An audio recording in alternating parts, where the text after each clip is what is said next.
ইতিহাস তৈরি করে দিয়ে যায়। কখনো ইরা কারো কাছে মাথা নত করতে সেখানে সংখ্যা কম হতে পারে, অস্ত্র নাও থাকতে পারে, রাজপাওয়ার নাও থাকতে পারে। ব্রিটিশকে তাড়াবার পিছনে 90,000 প্লাসের মধ্যে 3 ভাগের 2 ভাগ আমাদের জান দিয়ে আছে। ব্রিটিশ কিভাবে তাড়াতে হয়েছে ওটা আমরা খুব ভালোভাবে জানি, তাই সাদা চামড়া তাড়িয়েছি, এবারে কালো চামড়াকে তাড়াবো। এমন যেন মনে হবে যেই বাচ্চা কোনো মুসলিম ঘরে জন্ম লিয়াটাই অপরাধ করে ফেলেছিল। কেন এদের বাপ দাদুরা, এদের মা বোনেরা, এদের আত্মীয়রা তারা সজাগ সচেতন নয় বলে আজকে বারবার আমরা ঠকতে ঠকতে এমন একটা জায়গায় আমাদের বাচ্চাদেরকে পৌঁছাতে যাচ্ছি যেখান থেকে ঘুরে দাঁড়াবার আমাদের বাচ্চাদের কিন্তু আর উপায় থাকবে না। দুনিয়ায় দুমুঠো খেয়ে বাঁচবে কি, তার থেকে বড় বিষয় দুনিয়ায় এক আল্লাহকে মানতে পারবে কি, প্রফেট মুহাম্মদ রসুলকে মেনে চলতে পারবে কি, প্রকাশ্য কলেমা পড়তে পারবে কি, নামাজ মসজিদে পড়তে পারবে কি, মসজিদে হাইয়া আলাস সালাহ হাইয়া আলাল ফালাহ বলতে পারবে কি, কোরআন পড়তে পারবে কি, মুখে দাড়ি মাথায় টুপি দিতে পারবে কি, মা বেটিরা হিজাব পর্দা রাখতে পারবে কি?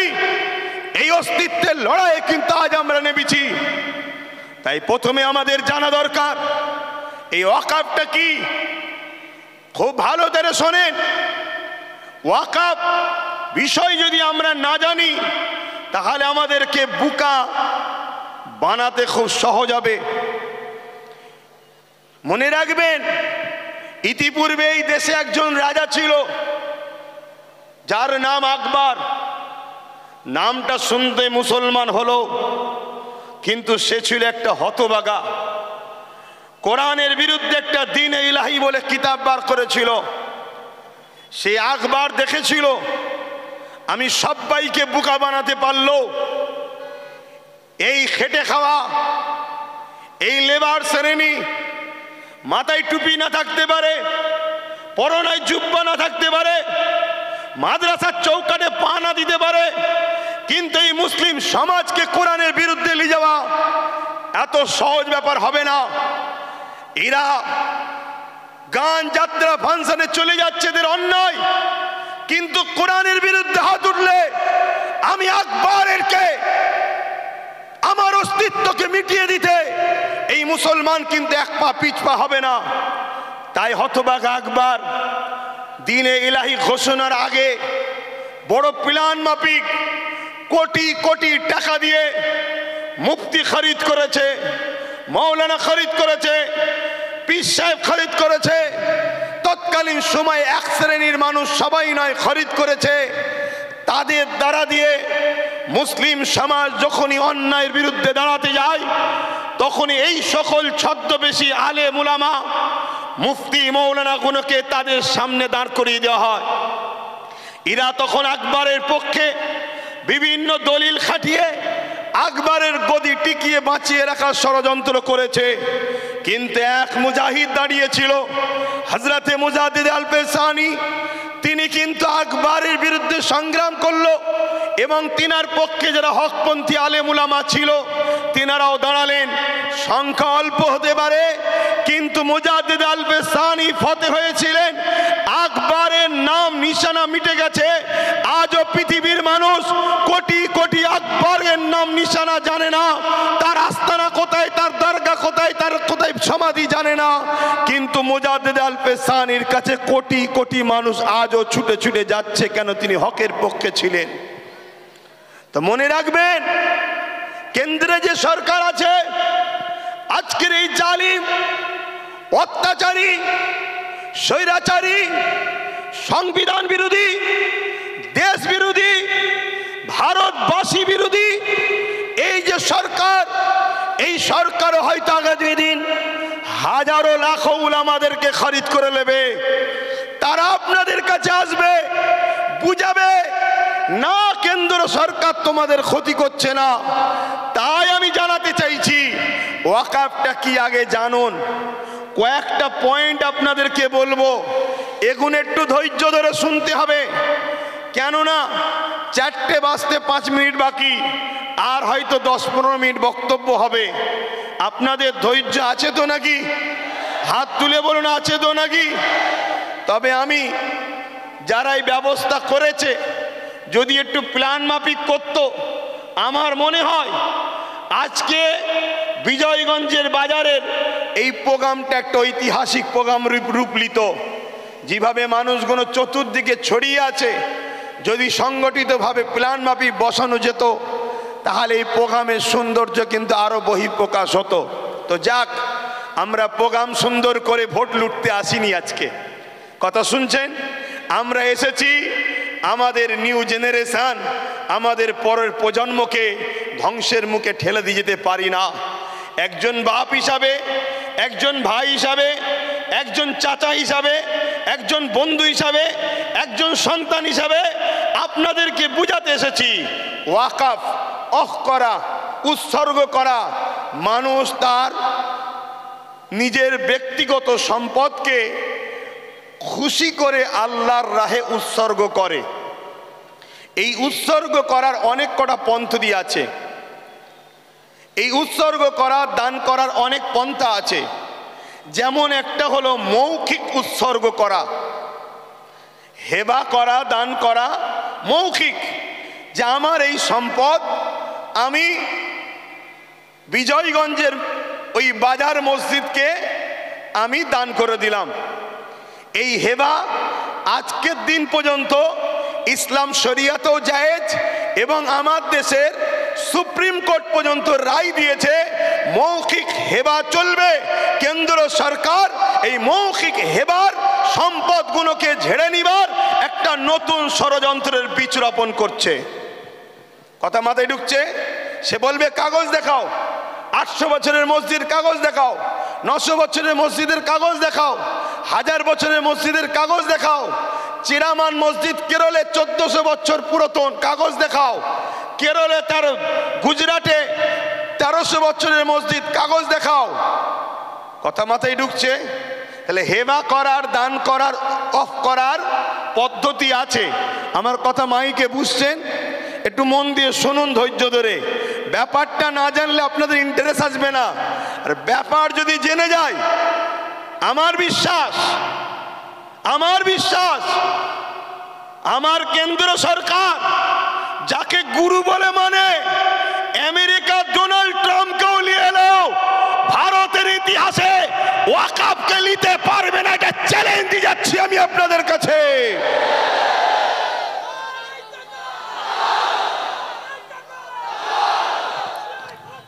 কেন? ডোনাল্ড ট্রাম্পও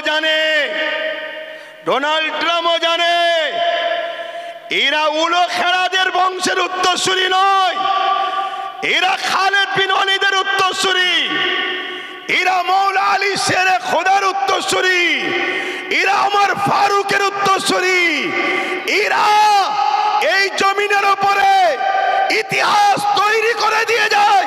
কখনো এরা কারো কাছে মাথা নত করতে সেখানে সংখ্যা কম হতে পারে, অস্ত্র নাও থাকতে পারে, রাজ পাওয়ার নাও থাকতে পারে, ব্রিটিশকে তাড়াবার পিছনে 90,000 প্লাসের মধ্যে 3 ভাগের 2 ভাগ আমাদের জান দিয়ে আছে। ব্রিটিশ কিভাবে তাড়াতে হয়েছে ওটা আমরা খুব ভালোভাবে জানি, তাই সাদা চামড়া তাড়িয়েছি, এবারে কালো চামড়াকে তাড়াবো। কিন্তু আমাদের ঘরে জানতে হবে ওয়াকাফটা কি, এটা জানতে হবে। এই ওয়াকাফ হাজার হাজার বছর ধরে চলে আসছে। শুনুন একটু ভাই, আমি বুঝাতে চাইছি। আর যদি বলেন যে না 2-4 কথা বলে দিয়ে ছেড়ে দেন, তা ছেড়ে দিচ্ছি। তাহলে একটু বুঝুন, আমাদের হাজার হাজার বছরের পূর্বপুরুষরা মুসলিম সমাজের বিকাশের জন্য, মুসলিম জাতির উন্নতির জন্য তারা তাদের মেহনতের উপার্জনের অর্থ সম্পদকে আল্লাহর রাহে দান করেছে। সেই সম্পদ টোটাল ভারতবর্ষে অনেক খাতা কলমে পাওয়া গেছে 27 লক্ষ বিঘে সম্পদ। কত? 27 লক্ষ বিঘে সম্পদ, কম বেশি। এই সম্পদ কি কাজে লাগবে? জিনেরা দান করেছে মসজিদ, মাদ্রাসা, ঈদগাহ, খানকা, কবরস্থান, এক কথায় মুসলিম জাতির কল্যাণ। এটা কোনো অন্য কোনো সম্পদ নয়, এটা সম্পূর্ণ ধর্মীয় ও ব্যক্তিগত সম্পদ। ইসলামে যেমন নামাজ একটা পাঠ, রোজা একটা পাঠ, হজ একটা পাঠ, জাকাত একটা পাঠ, ঠিক তেমন ইসলামেরই একটা পাঠ মানুষের সেবায় দান করা। এইটা দান করেছে। এই সম্পদ দীর্ঘ বছর ধরে চলে আসছে। এই সম্পদকে ঠিকভাবে নিয়ন্ত্রণ করার জন্য, এই সম্পদকে হেফাজতে রাখার জন্য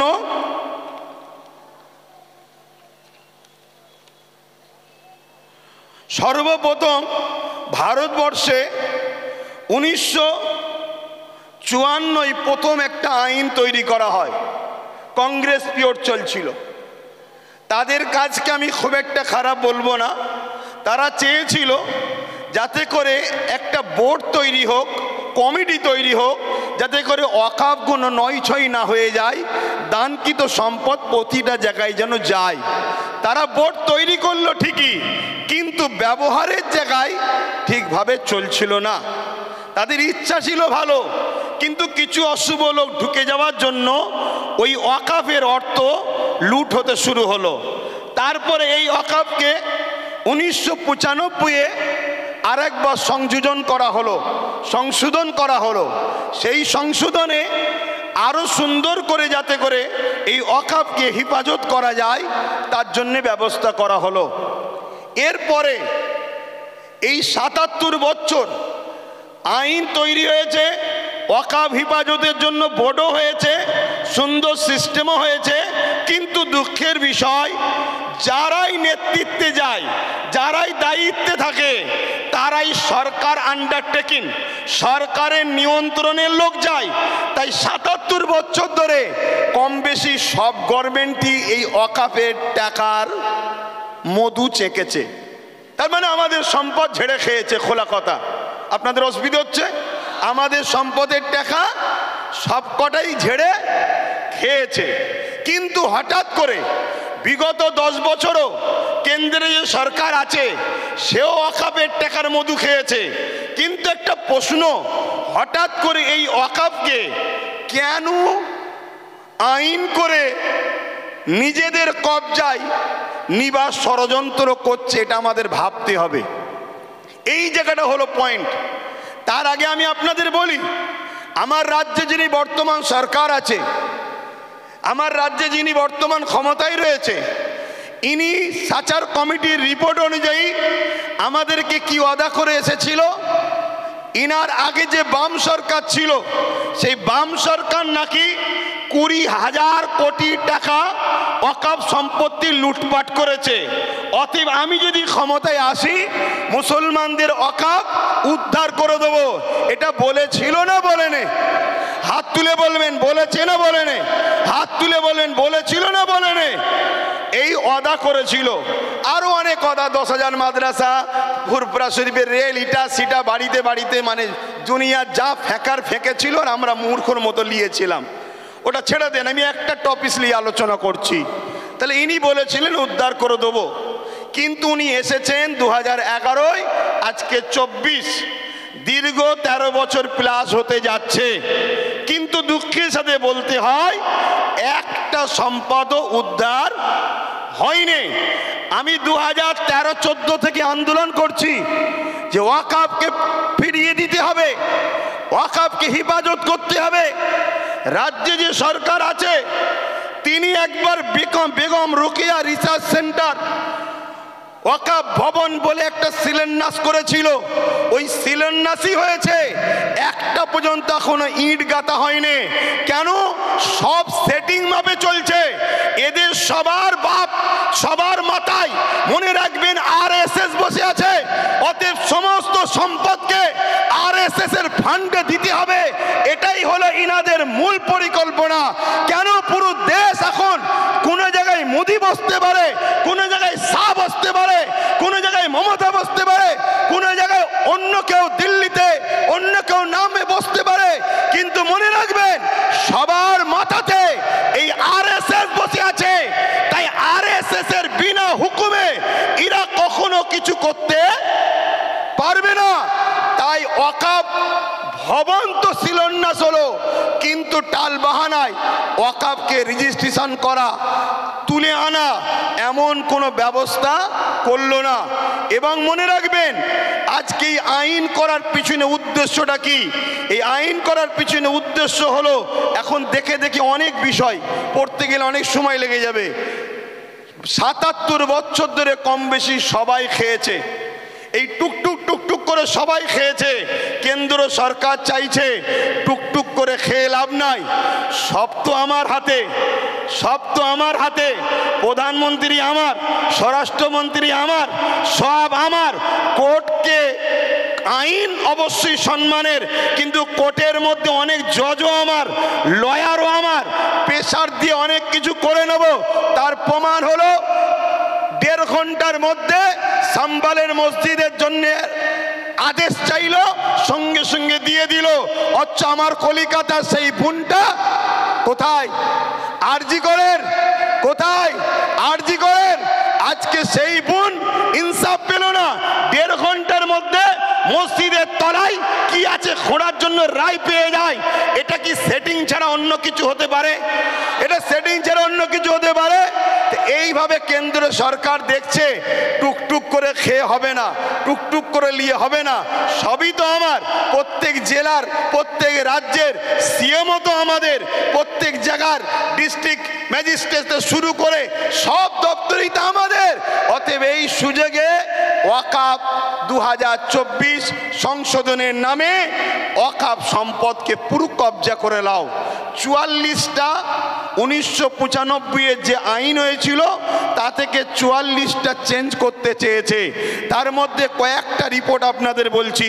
সর্বপ্রথম ধর্মের মধ্যে বিভাজন করতে চেয়েছে, বলতে চেয়েছে শিয়া সুন্নি দুটো বোর্ড হবে। বিজেপি চায় যত মুসলমান টুকরো টুকরো হবে, ভাগ ভাগ হবে, তত বিজেপির ফায়দা হবে। তাহলে শিয়া সুন্নি দুটো ভোট করতে চেয়েছে। যারা বলে এক দেশ এক ভাষা এক ভোট, তারা আবার হঠাৎ করে ওয়াকফকে দুটো ভাগ করছে কেন? আমাদের মধ্যে টুকরো টুকরো ছোট ছোট করে দিতে চাইছে। কি করতে চেয়েছে? এর মধ্যে চেয়েছে ২০ জনের কমিটি ছিল সেন্টারে, সেটাকে ২১ জনের কমিটি করতে চাইছে। ১১ জন অমুসলিম ভাইকে ঢুকাতে চাইছে।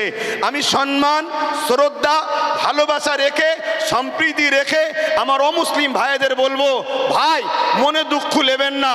এটা আমার ছেলের সম্পদ, এটা আমার ছেলের রুজি রুটি, এটা আমার বাচ্চার হক। আপনি মেরে নেবেন না আমার সোনার ভাই। আপনার দেবত্ব সম্পদ আছে, সেখানে যদি আমরা মুসলমান বলি আমাদেরকে ঢুকাতে হবে।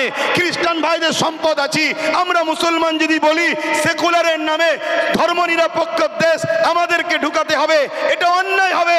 কেন? দেবত্ব সম্পত্তি হিন্দু ভাইদের, তাদের বাচ্চাদের অধিকার, তাদের ধর্মীয় অধিকার, তাদের সংস্কৃতি অধিকার, সেখানে যেমন আমার যাওয়াটা উচিত হবে না। তাই আমার অমুসলিম ভাইদেরকে বলবো, কেন্দ্র সরকার আজকে আমার বাচ্চার রুটি কাটতে চাইছে, আমার মসজিদের আজান বন্ধ করতে চাইছে, আমার ধর্মীয় কালচারকে মিটাতে চাইছে। তাই খারাপ নেবেন না, আমাকে কমনাল মনে করবেন না। আমি সত্য কথা বলছি, আমার অধিকার কেন্দ্র সরকার মেরে নিতে চাইছে। তাই ২১ জন কমিটির মধ্যে ১১ জন অমুসলিমকে ঢুকাবে। তাহলে সংখ্যা গুরু অমুসলিম হয়ে গেল। যে কোনো সময় বাকি ১০ জনকে ল্যাং মেরে বাদ দিয়ে দেবে। তাহলে ওয়াকফের মধ্যে আমাদের আর কেউ রইল? জোরে বলেন।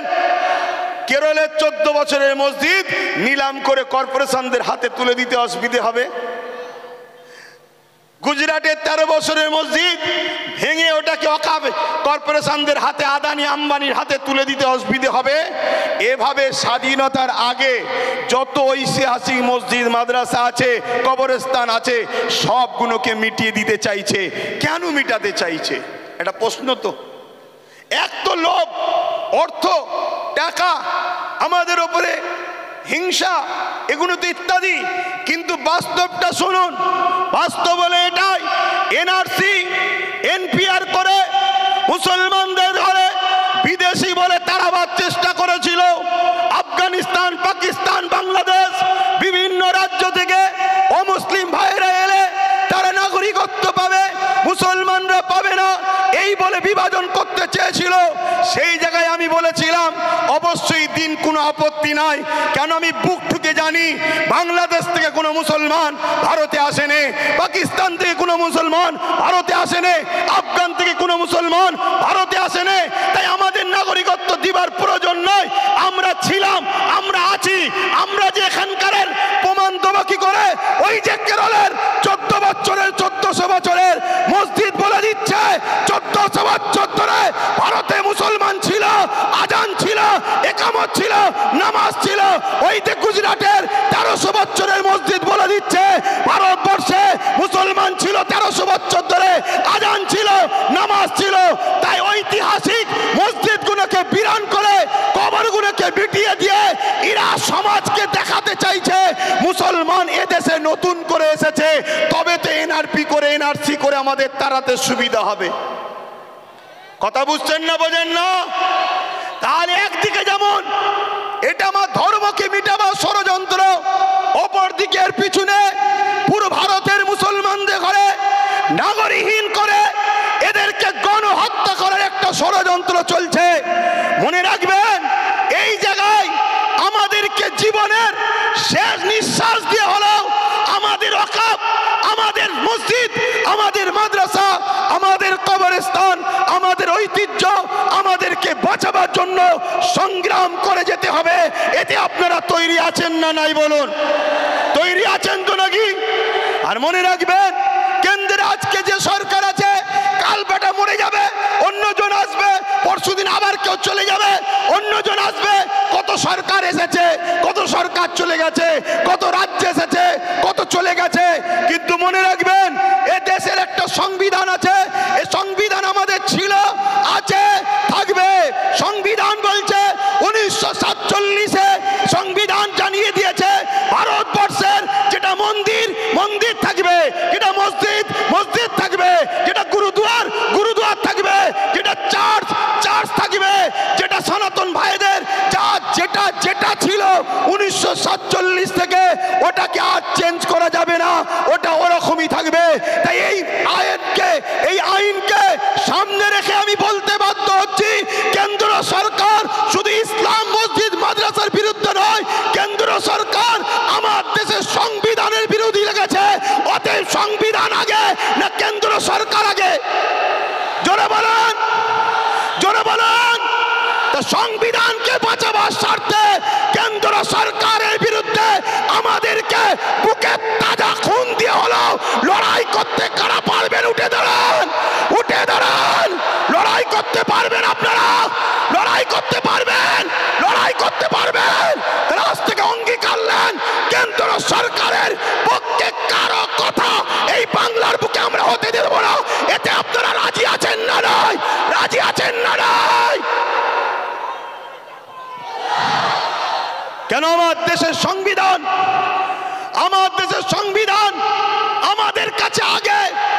আমার দেশের সংবিধানকে যে বুড়াগুল তুলবে, আমার দেশের সংবিধানের বিরুদ্ধে যে কথা বলবে, আমার দেশের সংবিধানকে যে মিটাতে চাইবে, আমরা তাকে মূল গোড়া থেকে মিটিয়ে দেওয়া রাজি আছেন। কেন? অনেক কষ্ট করে এদের স্বাধীন হয়েছে। হাজারো মুসলমান, হাজারো হিন্দু, হাজারো আদিবাসী, হাজারো দলিত, হাজারো শিখ, পাঞ্জাবিদের রক্তের বিনিময়ে এদের স্বাধীন হয়েছে। অতএব সেই দেশের সংবিধানকে নিয়ে আজকে তুমি হতে পারো প্রাইম মিনিস্টার, কিন্তু তোমার অধিকার নয় আমার দেশের সংবিধানের উপর হাত দিতে পারে। ঠিক না বেটি? এখানে আর একটা ছোট্ট কথা বলবো। আজ গাড়ি বুঝাই করে করে সুলতানে হিন্দের দরবারে যান আপনারা। কি গো, জানতো নাকি? ছোট করে দেবো, টাইম কি হচ্ছে? শোনেন, অসুবিধা হচ্ছে আপনাদের। আমি আন্দোলনে নামিনি, নেবেছি যখন এর স্বাদ শেষ দেখে ছাড়বো। কিন্তু আপনারা আছেন তো নাকি? আছেন তো নাকি? মনে রাখবেন। আচ্ছা, এই আন্দোলনটা করবেন কার সাথে? না, এই আন্দোলনে কাদেরকে সাথে নিয়ে আন্দোলন করবেন বলুন? কাদেরকে? বিগত ৭৭ বছর যারা ঝেড়ে খেয়েছে তাদের ঘরে? আরে খাওয়া তো শিখালো ৭৭ বছর ধরে তারা। একটা ছোট্ট কথা বলি শোনেন, পাড়ায় চোর পড়েছে, শুনছেন তো? পাড়ায় চোর পড়েছে, সবাই বলছে চোর ধরো, চোর ধরো, চোর ধরো। ওই ভিড়েতে চোরও ঢুকে যে বলছে চোর ধরো, চোর ধরো, চোর ধরো। শুনছেন না শোনেন রে? আমরা কতটা নসিব ফাটা দেখুন আমাদের নিজেদের কর্মের জন্য আমাদের সংখ্যালঘু মন্ত্রীকে, যে কিনা মুসলিম নয়। শুনছেন তো নাকি? আমাদের অকাউলিয়ে বিরোধী দল হয়ে নেতা হয়ে চিল্লাবে কে? যে কিনা মুসলমান নয়। আজকে বুকে হাত দিয়ে বলুন, আব্বাস সিদ্দিকীকে আজকে মনে পড়ছে না পড়েনি? আজকে বলুন। আমি বলেছিলাম চেয়ারের একটা পায়া দরকার, মনে পড়ছে? বলেছিলাম মনে পড়ছে? আজকে বলুন, টোটাল ভারতবর্ষে যদি বা বাংলা থেকে যদি ২-৫টা নওশাদ সিদ্দিকীর মতো যদি সেন্টারে পাঠানো যেত, তাহলে বিল করার সাথে সাথে চেয়ার ছুঁড়ে মারত। এখান থেকে সংবিধানের বিরুদ্ধে কথা বলছিস, কিন্তু আজ আমরা লোভে পড়ে গেলাম বা জালিমদের লুটারতে আমরা হেরে গেলাম। কিন্তু মনে রাখবেন, এই লড়াই অনেক দিনকারের। আগামী দিন অস্তিত্ব বাঁচাবার জন্য যেমন আমাদেরকে রাজপথে সংবিধানের অধিকার নিয়ে লড়াই করতে হবে, ঠিক তেমনি সংবিধানের অধিকার নিয়ে নিজেদেরকে বাঁচার জন্য, নিজেদের অকাপ বাঁচাবার জন্য একটা চেয়ারের পায়ারও দরকার আছে না নাই? জোরাবন আছে না নাই? মনে রাখবেন, তাই আমাদের ঘরে এখানেও দরকার, ওখানেও পাঠাতে হবে। যখনই সংবিধান বিরোধী কিছু কথা হবে তখনই তারা লড়বে। আজকে বলুন, আব্বাস সিদ্দিকী ভুল করেছিল? ভুল করেছিল?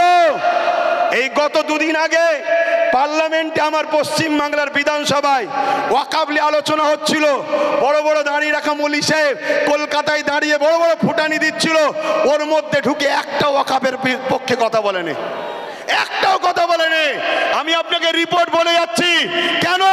ও যদি কথা বলে পরের বারে টিকিট পাবে না, পরের বারে টিকিট পাবে না। তাহলে এইরকম যদি মুনাফেক মুসলমান আমাদের মাথায় বসে থাকে, তাহলে আমাদেরকে লুটবে না তো কাদেরকে লুটবে? তাহলে এর জন্য আমাদের দোষ আছে না নাই? তাই আগামী দিন বাচ্চাদের ভবিষ্যতের স্বার্থে, কেন ওয়াকফ হলো সব থেকে বড় ইস্যু, এটা যদি মিটে যায় তোমাদের সব অস্তিত্ব মিটে যাবে। ওয়াকফ যখন থাকবে না, তুমি ভারতের স্বাধীনতার আগে দেশ ছিলে, প্রমাণ দেখাতে পারবে না। আরে তোমার মসজিদে থাকার পরও প্রমাণ দেখাতে পারছো না, তারপরে মনে রাখবে তখন তোমাকে বলবে যদিও থাকে থাক, ভোটটা দিতে পারবে না। শুনছে না শোনেন না? এ বিরাট বড় নাটক, অনেক বড় চেন চলছে। মনে রাখবেন, বিগত দিন যা বলেছি আজকে সেটা ঘটছে না ঘটেনি। আজকে যেটা বলছি যদি ঘুমিয়ে থাকো, অগ্রাহ্য করো, তাহলে আগামী দিন কিন্তু কোনো ঘটবে। তখন কিন্তু আব্বাস সিদ্দিকী আর বলার জন্য থাকবে না। এটা বলে দিয়ে গেলাম। এ লড়াই আমাদের জীবন মরণের লড়াই, এ লড়াই আমাদের বাচ্চাদের লড়াই। মুসলমান আমার কওমের ভাইয়েরা, ওটা অন্য সমাজের মানুষের সঙ্গে ওয়াকফ নিয়ে নিজেরা বন্ধুর মতো আলোচনা করো, তাদেরকেও বুঝাও যে ভাই এ লড়াই কোনো হিন্দু মুসলমানের লড়াই নয়, এ লড়াই অন্য কোনো জাতি ধর্মের বিরুদ্ধে লড়াই নয়। এটা কেন্দ্র সরকার বিভাজন লাগাতে চাইছে। এ লড়াই আমার অধিকার, আমার যেটা গণতান্ত্রিক রাইট, আমার সংবিধানের রাইট, এই রাইটকে কেন্দ্র সরকার লুটছে, এটা মানুষকে বুঝাও। আজকে ছোট্ট একটা কথা বলি, আজকে আজমির শরীফে নাকি হিন্দু ভাইদের কোনো একটা বিশ্বাস, শিবলিঙ্গর কি ধর্মীয় একটা কিছু ব্যাপার আছে। আমি ভাই কারো ধর্ম নিয়ে বেশি কথা বলা পছন্দ করি না, এটা প্রেমের জিনিস। কিন্তু আমি আমার হিন্দু ভাই সনাতনী ভাই শ্রদ্ধার সাথে জানাচ্ছি, বলুন তো ভাই, যখন গাজা খাজা গরিবে নওয়াজ হুজুরের রওজা তৈরি হয় আজ থেকে প্রায় 800 বছর আগে, আলাউদ্দিন খিলজি তখন ছিল, তখন তো হিন্দুস্তানে হাজারো লাখো হিন্দু ভাইয়েরা ছিল, আজমিরেও ছিল, কই তখন তো কেউ কথা তোলেনি যেটা আপনি শিবলিঙ্গর আমাদের তীর্থভূমি আছে সেটাকে ভেঙে কেন আপনি করলেন? তারপরে আরো অনেক হুকুমাতরা এসেছে, কই কখনো তো কোনো হিন্দু ভাই সনাতন ভাই আওয়াজ তোলেনি। তারপরে ইংরেজ এসেছে, আজকে আমার দেশে এই বিজেপির অটল বিহারী বাজপেয়ী সাহেব এসেছে, কই তখন তো আওয়াজ ওঠেনি। এটা শুধুমাত্র আমাদেরকে ব্রেন ডাইভার্ট করছে, হিন্দু ভাইদের করে বোকা বানানো হচ্ছে। শ্রদ্ধার সাথে বলছি, আপনারা নিশ্চয়ই জানেন LIC কে বিক্রি করে দেওয়া হয়েছে। LIC তে চাকরি গেছে কাদের? খারাপ নেবেন না, LIC মুসলমানরা চাকরি করে না, আমার হিন্দু ভাইদের চাকরি গেছে। হকারকে বন্ধ করে দেওয়া হয়েছে, কাদের কাছে চাকরি বলুন? আমার হিন্দু সনাতন ভাইদের।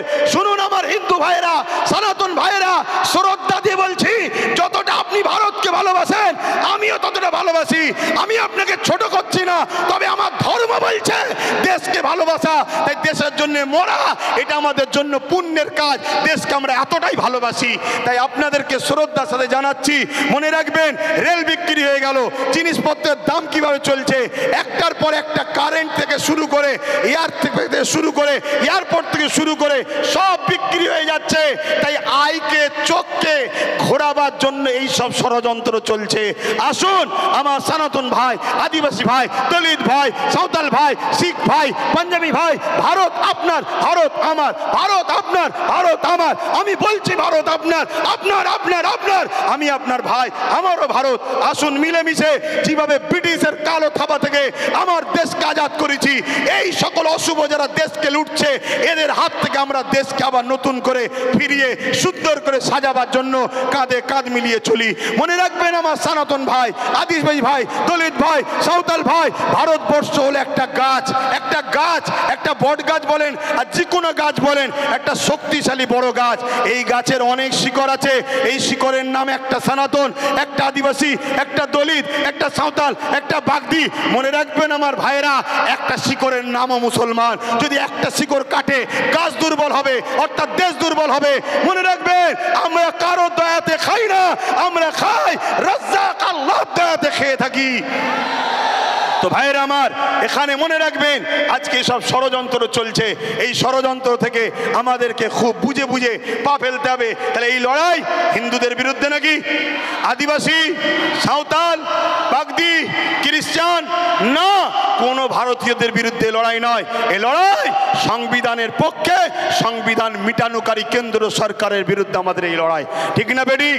আজকে রাজ্য সরকারকেও এখান থেকে বলি, রাজ্য সরকারকে এখান থেকে বলি, আপনাকে 35 বা 36টা MP দিয়েছে আমার সরল প্রাণ ভাইয়েরা, আমার সরল প্রাণ ভাইয়েরা ভালোবেসে দিয়েছে, ঠিক আছে, আপনাকে বিশ্বাস করেছে, এই বিশ্বাসের ন্যূনতম হকটা আদায় করুন।